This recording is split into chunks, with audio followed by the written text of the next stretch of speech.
Hi, I'm Ryan Szymanski, curator for Battleship New Jersey Museum and Memorial. And today we've got another video in our series on the Battle of Leyte Gulf.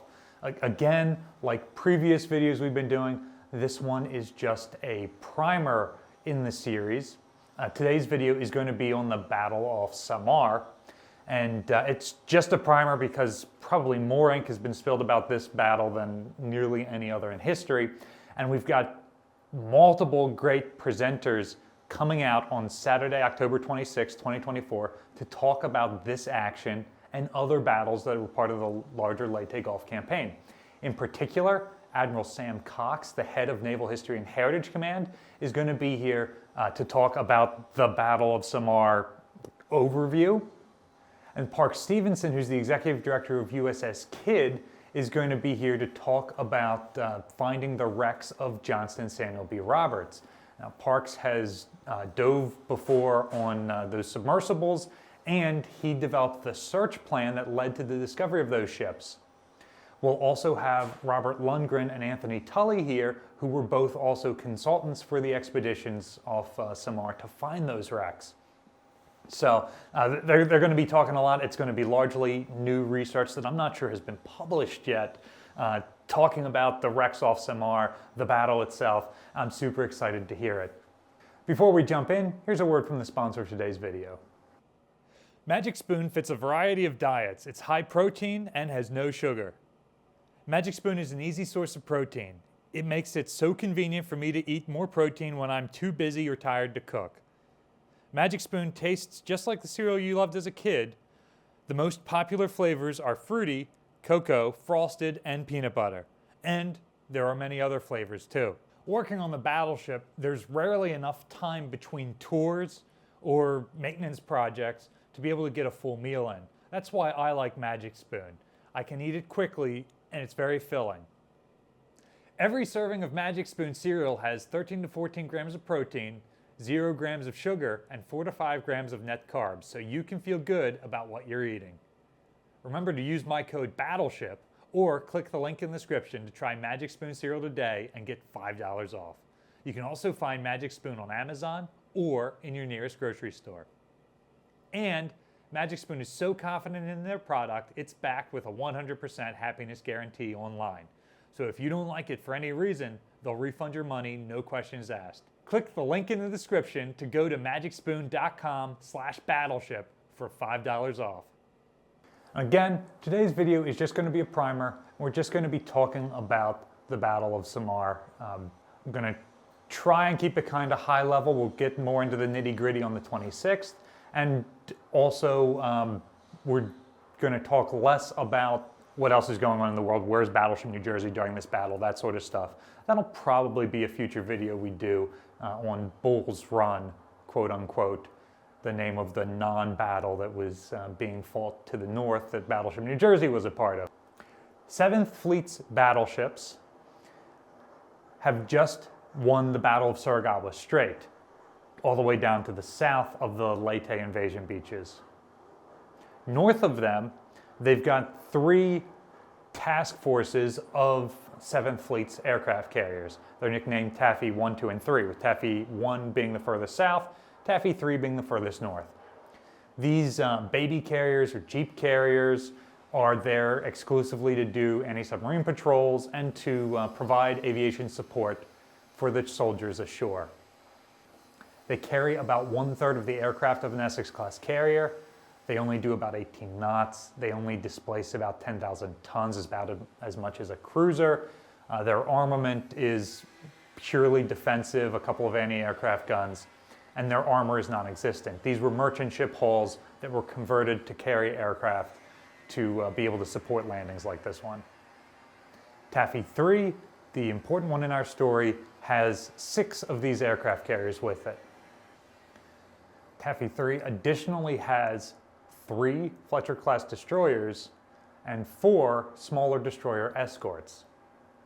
Those 13 ships are the entire task force that is to the north. Meanwhile, Admiral Halsey and his 3rd Fleet have, the day before,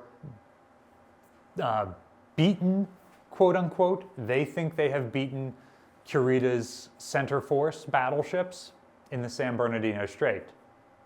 Having turned them around, they then headed north after Ozawa's Northern Force aircraft carriers. The 4 flat tops up there were believed to be the bigger threat. Unbeknownst to Halsey, they were not carrying aircraft at that time because the Japanese naval aircraft had already been committed to the air battle over Formosa the week ahead of time when Halsey took his carriers in to fight. Halsey had sent out a message telling Admiral Lee, his battleship commander, what a surface action group would look like, Task Force 34. This was over the very high frequency, very short range talk between ships network, so it was supposed to be just between he and his major commanders, Mark Mitcher and Willis Lee and some of his other task force commanders that were then going to be sacrificing some of their anti-aircraft protection ships to form this surface action group. He was doing this largely because he planned on destroying the Japanese aircraft carriers with his aircraft and then sending in his surface action group to mop up any survivors. However, because of weird atmospherics around the Philippines at the time, this message also gets received in a number of other places, including Kinkaid's 7th Fleet flagship. He believes that the reason for forming a surface action group is to guard his northern flank at San Bernardino Strait, even though Kinkaid is supposed to be doing the defensive actions and Halsey is supposed to be chasing the Japanese warships. At dawn, Taffy 3 launches an anti-submarine patrol. It's something like 4 aircraft armed with depth charges. And they fly out in an orbit around the task force. They're looking for Japanese submarine periscopes. Maybe submarines are trying to get into the anchorage to attack some of the merchant ships that are there unloading. They don't see any periscopes or surface submarines. They do see a fleet of something like 6 battleships, 8 cruisers, and double digits worth of destroyers coming their way. And initially they think, that's kind of weird. Task Force 34 shouldn't be sailing south from San Bernardino Strait, but okay. And then they go and check a little bit lower, and it's clearly pagoda masts. And the Japanese ships start shooting at them, which would be kind of weird for American ships, given that these aircraft have IFF transponders in them. And so they call back to Admiral Sprague, who's commanding Taffy 3, and say, hey, we got some Japanese ships coming south. Everybody's incredulous at first. That would, in theory, mean that the Japanese have defeated Halsey's fleet without anybody knowing it. The atmospherics have been very good for TBS radio. Taffy 3 ships were able to pick up the radio signals of the American battleships several hundred miles to the south fighting at Suragawa Strait. So why wouldn't they have heard messages from Halsey's battleships fighting in the north? That's weird. Go and check again. Yeah, definitely Japanese battleships. They're now on the horizon, can see them coming. They see the American ships and start shooting. We are in one of Battleship New Jersey's 5-inch gun houses, which is the largest size gun that any ship in Taffy 3 has. All the Taffy 3 ships have at least one 5-inch gun on board. The escort carriers have a single open mount, completely unprotected, without even a rangefinder at the fantail in the stinger position. The destroyer escorts have 2 of these, one unarmored single mount forward, one unarmored single mount closed. And the Fletcher class destroyers, of course, have 5 unarmored single mounts. So the Battleship having twin mounts in gun houses with at least 2 inches of STS on all sides is significantly more armor than any ship in Taffy 3. These weapons have a range of somewhere around 9 miles, which is about half of the range of the Japanese battleship guns. So the Americans see this, and I wouldn't say that there's a doctrine written for this, but there's some standard things. They immediately turn and run away. They launch aircraft with whatever they can arm them with. An escort carrier carries something like 6 torpedoes, but there's no time to arm your Avengers with those. so many take off without that. Some of them have rockets or bombs for ground attack, high explosive bombs, as opposed to armor piercing. That's fine, launch them with anything. Turn into the wind, do that, turn away from the Japanese and run, make smoke. There are some rain squalls in the area, so at different times the American force is able to duck into the rain, and that gives them some protection as well. On the Japanese side of things, Kurita has been having a bad couple of days. He's been sent on this mission without any reasonable level of air support. He was savaged by submarines sailing through the Palawan Passage. His ship was sunk along with whatever personal effects he had on board.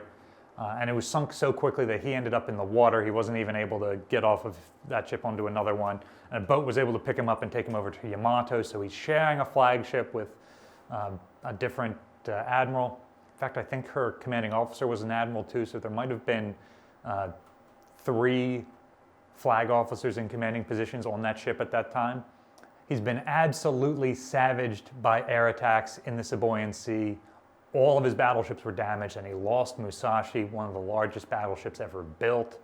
And then his commanding officer radioed him and essentially told him to turn back around and get back in there. So he's trying to make up some time because he's now behind the Southern Force, which he should be meeting in a pincer movement off Leyte right now. He has zero intelligence on what the Americans are doing. He has no idea if Ozawa has been able to draw off Third Fleet or not. So his ships come around. They've been sailing in something of a line to make it through the Sibuyan Sea and the San Bernardino Straits. Now it's dawn. They already see aircraft, so they start to redeploy into the circular anti-aircraft formation that's pretty common to all navies at this time period. And then they spot American surface ships. And the American escort carriers don't show up in any of his recognition manuals. So they must be Essex-class fleet carriers. He can see a couple of them. So he must have run into at least one of the task forces of Halsey's Third Fleet. Then some of the American destroyers start charging towards him. It's Johnston under the command of Commander Ernest Evans who is leading the charge. And Kurita's lookouts misidentified Johnston as a cruiser. Now, obviously, if Johnston is charging at them, it's not an inferior force trying to escape. It's an equal force seeking battle. So Kurita really thinks he's run into Third Fleet, and the plan has gone to heck. But hey, at least it's better to expend his ships fighting Third Fleet as opposed to sailing into an anchorage and fighting a bunch of merchant ships. So he orders a general attack. He doesn't order his forces to get into a line of battle or do anything special. Just everybody charge right at the enemy, trying to catch them before the enemy fleet can get into any sort of formation. Especially given that this is a carrier force, he might be able to catch those carriers. Then his destroyers start to race in front of his capital ships, which both fouls their firing solutions and causes some collision issues. I think it's the battleship Congo almost gets into a collision and basically is driven out of formation for the rest of the engagement and operates independently. So he essentially orders his destroyers to the rear of his formation. This further shows that he's misidentifying the force that he's fighting against. If he could have correctly identified that he was fighting escort carriers and destroyers, he would have known that he could outrun the escort carriers and that he needed to have his destroyers out there as a shield against the American destroyers. Pulling his destroyers out of the fight deprives him of several of his most usable assets. These ships could have operated on the flanks to surround the Americans. They could have operated as a screen. They could have given extra anti-aircraft fire support, although Japanese AA support tends to be exclusively your ship defending you as opposed to American doctrine, which has the whole fleet operating together as anti-aircraft screens. But regardless, he loses one of his most valuable assets from the beginning because of this misidentification. And that's partly why navies build their ships looking so similar. It's why the superstructure on a Fletcher-class destroyer looks fairly similar to the superstructure on a Cleveland-class cruiser, a Baltimore-class cruiser. It's why Prince Eugen looks like Bismarck, and why Japanese heavy cruisers and Japanese destroyers also have relatively similar superstructures. So without a destroyer screen to protect them, the American destroyers Johnston, Hull, Herein, and the destroyer escort Samuel B. Roberts are able to charge the Japanese force and launch torpedo attacks against them. The slower training, slower reloading main battery guns of the heavy cruisers and battleships are not really able to do much damage, although Yamato scores a very early hit on Johnston, likely with both main and secondary batteries, but Johnston is able to stay in the fight. Between the destroyer charge and the desperate aircraft attacks, American aircraft are attacking the Japanese forces with whatever bombs they have, and even if they don't have bombs, they're still making bombing runs to try and force the Japanese into evasive maneuvers. And this is successful. Kurita, under these air attacks, assumes that he is fighting multiple fleet carriers, squadrons worth of aircraft. They manage to do damage, disabling or sinking 4 of the 6 remaining heavy cruisers that he has. 1 torpedo salvo from the American destroyers forces Yamato to comb the torpedo tracks, which has her basically sailing away from the action for a period of time until the torpedoes have either run past her or run out of fuel. And remember, a stern chase is a long chase, so that further removes Kurita from tactical command of the situation.